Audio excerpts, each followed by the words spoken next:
जी जैसे कि आप लोग जानते हैं कि 4 तारीख की शाम को ठुइयाँ गांव जो पड़ता है हमारे भट्टू थाने के एरिया में, वहाँ पे एक एसबीआई का कस्टमर सर्विस पॉइंट जो चालक थे, उनका मर्डर किया गया था और वहाँ से मौके से एक लैपटॉप जो है वो चोरी किया गया था। तो उसी इंसिडेंट के बारे में मैं बताना चाहूँगी कि ये जो इंसिडेंट है ये हमने वर्कआउट कर लिया है पुलिस ने।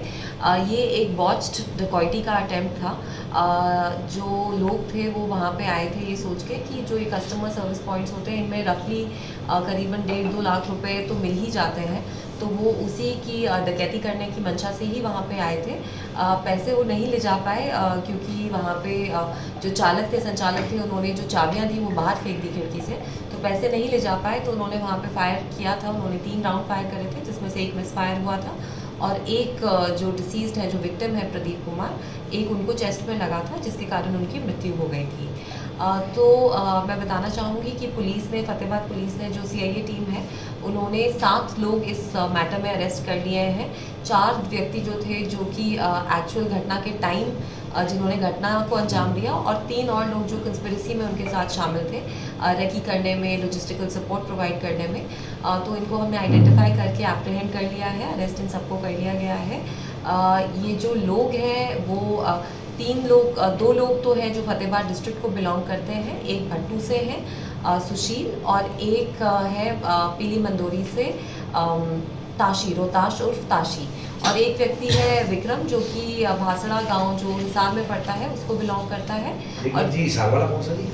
विक्रम विक्रम कौन सा गांव जी? भासड़ा गांव हिसार में जो है उसको बिलोंग करते हैं।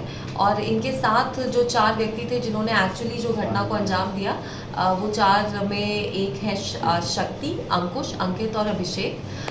उसमें जो शक्ति है, ये चारों जो है कैथल डिस्ट्रिक्ट को बिलोंग करते हैं। इन लोगों की जानकारी आपस में हुई क्योंकि शक्ति और जो पहले जो 3 व्यक्ति जो मैंने नाम बताए, विक्रम, रोहताश और सुशील, ये चारों इकट्ठे थे जेल में, भादरा जेल में ये लोग बंद थे। उस टाइम पे इनकी जानकारी हुई 2024 में, तब से ये लोग कांटेक्ट में थे और इन लोगों ने इकट्ठे मिलके ये जो घटना है इसको अंजाम दिया। पहले रैकी वगैरह की थी सीएससी सेंटर की? जी बिल्कुल रैकी करी थी। जो विक्रम, सुशील और रोहताश जो है, इन तीनों ने ही आइडेंटिफाई करा था इस पॉसिबल टारगेट को कि ये एक टारगेट है, ये सॉफ्ट टारगेट है कि गांव में है, जो गांव भी है वो किसी भी हाईवे के पास नहीं है, किसी मेन रोड के पास नहीं है, लिंक रोड पे गांव पड़ता है, छोटा गांव है। तो इन्होंने इसको आइडेंटिफाई करा था कि यहाँ पे हम लोग इजीली इस तरह की घटना को अंजाम दे सकते हैं। तो इन तीनों ने आइडेंटिफाई करा था, पहले भी रेकी करी थी और इंसिडेंट से पहले भी, इंसिडेंट वाले दिन भी इन लोगों ने रेकी। तो राउंड अप कहाँ से किया मैम? पकड़े कहाँ से गए हैं मैम ये सारे? जी ये हमने लोकल भी पकड़े हैं, बाहर से भी पकड़े हैं। कितने दिन से रेकी कर रहे थे? जी जो पहली रेकी है वो तो मार्च में इन्होंने करी थी और 4 तारीख को भी सुबह इन्होंने रेकी करी। इनसे कुछ बरामद हुआ है मैडम? जी बरामदगी की हम लोग प्रयास कर रहे हैं। इन्होंने जो घटना थी उसमें 2 असले इनके पास हैं जो हमें पूछताछ में इन्होंने बताए हैं, एक 315 बोर का और एक 32 बोर का।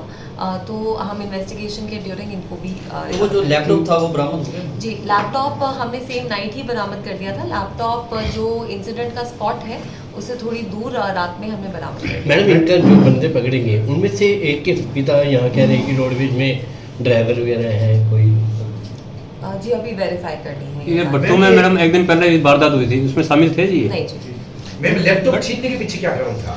जी वो लैपटॉप तो इस तरीके से कि वो गए थे वहाँ पे डकैती करने, पैसे जब नहीं मिल पाए तो जो चीज़ उन्हें सामने दिखी वो उठा के ले गए, तो लैपटॉप ले तो गए। ये इनकी कोई तो हिस्ट्री मैम आपने बताया 3 राउंड गोली चली जी। एक उसकी छाती में लगी, जी। तो एक और गोली एक मिस फायर हुई, 2 एक मिस फायर misfire लगी हुई, नहीं एक और टांग पे एक टांग पे लगी। उसी के कोई तो history लड़की थी जो साथ में, उस पे प्रयास नहीं किया उन्होंने? नहीं उसको कोई इंजरी नहीं है। प्रीवियस हिस्ट्री में जी प्रीवियस हिस्ट्री है जी। जो 3 लोग जो एक तो जो रोहताश है उसके ऊपर 15 केसेस हैं, विक्रम के ऊपर 1 केस है, सुशील के ऊपर 7 केस हैं और जो शक्ति है उसके ऊपर 2 केस हैं। जो बाकी 3 लोग हैं उनके ऊपर कोई केस नहीं है। ये केसेस जो है आर्म्स एक्ट के, attempt to murder, hurt, NDPS, इन सेक्शंस के, इनके चोरी के इन सेक्शंस के इनके ऊपर केस। मैडम ये जितने भी सेक्शन पे लगे हैं कोई हिनेस क्राइम भी किया हुआ है इन्होंने या कोई? जी अटेम्प्ट टू मर्डर का केस भी है, आर्म्स एक्ट का केस भी है, एनडीपीएस के केस। अपने जिले में कोई केस थी? हाँ जी हमारे डिस्ट्रिक्ट के केसेस हैं इनके ऊपर। इनके ऊपर कितने केस थी अपने जिले के? 3 लोग जो अपने जो भट्टू और पीली मंदोरी वाले हैं उनके ऊपर हमारे डिस्ट्रिक्ट के केसेस कितने केस है जी हैं। और किस तरह के केस है जी? टोटल तो जैसे कि मैंने बताया कि रोहताश और ताशी जो पीली मंदोरी का है उसके ऊपर 15 केस हैं, हाँ जी। और जो विक्रम जो हिसार का है उसके ऊपर 1 केस है, और जो सुशील बुढ़ानिया है जो भट्टू कला का है उसके ऊपर 7 केस है टोटल। मैडम ये इनमें कुछ कॉन्स्पिरेंसी की गई है इनके साथ, ये सारी मेन एक्यूज में है ये? जी, डकैती में तो कंस्पिरेसी प्लानिंग और एक्चुअली करने वाले सब मेन एक्यूज्ड ही होते हैं, उनके ऊपर सेम ही धारा लगती है जी। इनके ऊपर डकैती विद मर्डर की जो धारा है वो लगाई जाएगी, और हम लोग एक बार इसमें चेक भी करेंगे, अगर 111 इनके ऊपर बनती है ऑर्गेनाइज क्राइम की तो वो धारा भी लगाएंगे। मैडम इसके गले में कितनी राशि थी जो? जी, उस समय पे करीबन 1.5 लाख से ऊपर राशि थी उनके गले में। और अपील आप करना चाहें कोई, जैसे वहाँ पे सीसीटीवी भी नहीं लगे हुए थे सीएससी सेंटर में, ग्राहक सेवा केंद्र? जी बिल्कुल, मैं ये अपील करूंगी कि जो भी कस्टमर सर्विस सेंटर्स जो चला रहे कस्टमर सर्विस पॉइंट्स, तो वो अपनी सुरक्षा का भी ध्यान रखें। हम लोग भी बैंक से कोऑर्डिनेट करके उनसे रिक्वेस्ट करेंगे कि इनके कॉन्ट्रैक्ट में ये रिक्वायरमेंट डाली जाए कि एटलीस्ट सीसीटीवी कैमरा जो बेसिक सिक्योरिटी फीचर्स हैं वो इनके एंड पे भी हों, क्योंकि कैश का मूवमेंट इनके यहाँ रहता है।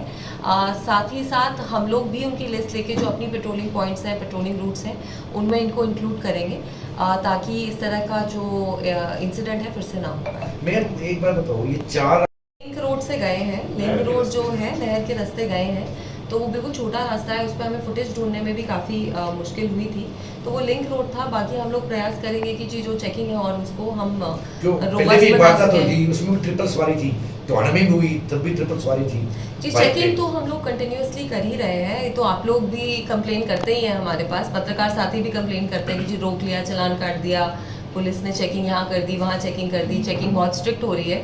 अगर मेरे पास कंप्लेंट आ रही है कि चेकिंग हो रही है, इसका मतलब चेकिंग स्ट्रिक्ट हो रही है। तो मैम ये जो 4 मेन एक्यूज है जो बाइक पे गए थे, नहीं, सातों, जैसे कि मैंने बोला, सातों मेन अक्यूज्ड हैं। डकैती का जो केस होता है उसमें सारे के सारे बराबर कल्पेबिलिटी होती है, उसमें कंस्पिरेसी वालों पे अलग धारा नहीं लगती।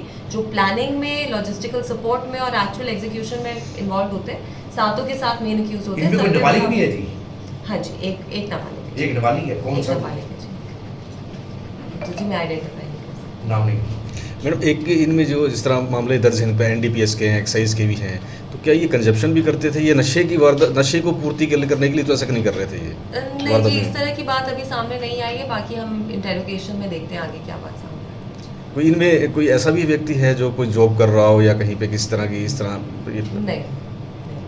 मतलब अपराधी किस्म के हैं लोग ये? हाँ जी जी, जब 15 केस ही दर्ज है एक व्यक्ति के ऊपर, एक और मिले भी, जब मैं जैसे बता रही हूँ कि जेल में ही जी। मिले,